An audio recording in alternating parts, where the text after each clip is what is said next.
Good afternoon, I am Betty Sylvan and you are watching MediaPlex Live at 1.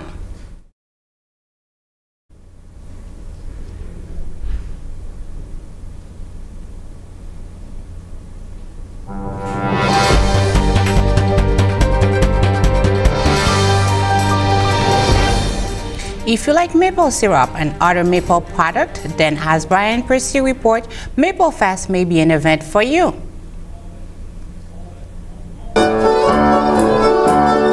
Is there nothing more Canadian than eating maple syrup on a cold day?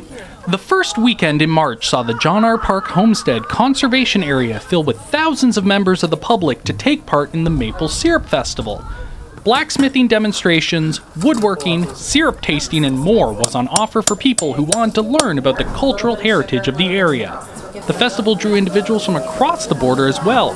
Tyler Bailey came down from Ann Arbor, and it was one thing that grabbed his attention the most. Honestly, the snow taffy. The snow taffy. I always made fun of it. I didn't think it was an actual event where people lined up to do it. So I think that's pretty fun.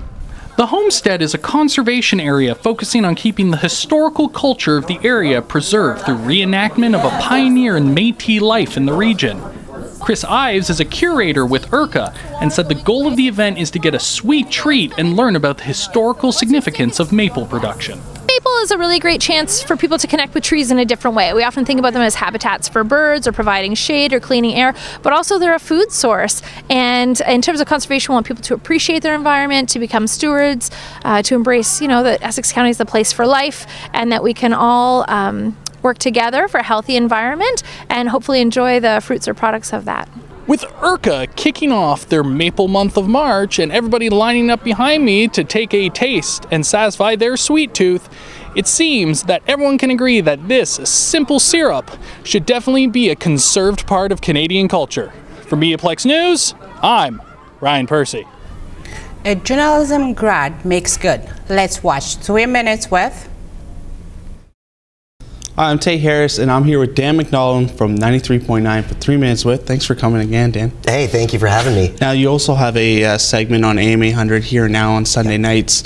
You're the first person to play music on AM 800 since the Big 8. Does that have any meaning for you? Or? It's so cool because it was the Big 8 music that got me into music, that kind of got me digging deeper into music. It was a CKLW Big 8 vinyl record my mom gave me that got me passionate about music. So when they let me do the local music show on the air, which I was thrilled to do because I love our local music scenes, and then the PD at the time said, this is the first music show since the Big 8. I thought, holy moly, what a full circle event. So it's such a privilege, it's such an honor to do here and now on AM 800 and on the river now too. Walking through the hallways there, some great people have walked through, especially Rosalie Tremblay. Do you have any Rosalie Tremblay stories at all? Or? I look up to Rosalie Tremblay because she was just the golden ears who would pick songs to play, and those songs become massive hits, and it launched so many great careers.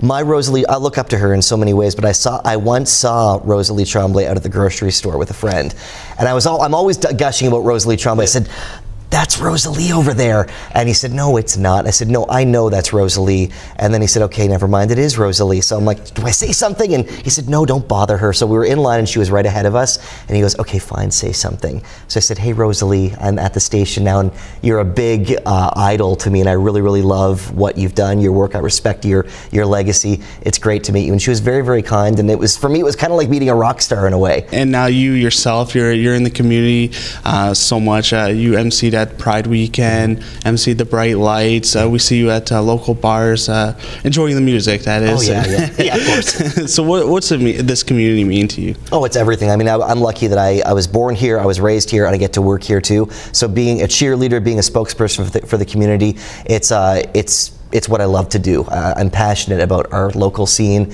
and it's a privilege and an honor to be a cheerleader for this area. We are heading into positive territory, it seems. The forecast for tomorrow is mainly cloudy with a high of 1. Saturday again cloudy, but with a high of 2. Remember Sunday to push your clock ahead for 1 hour.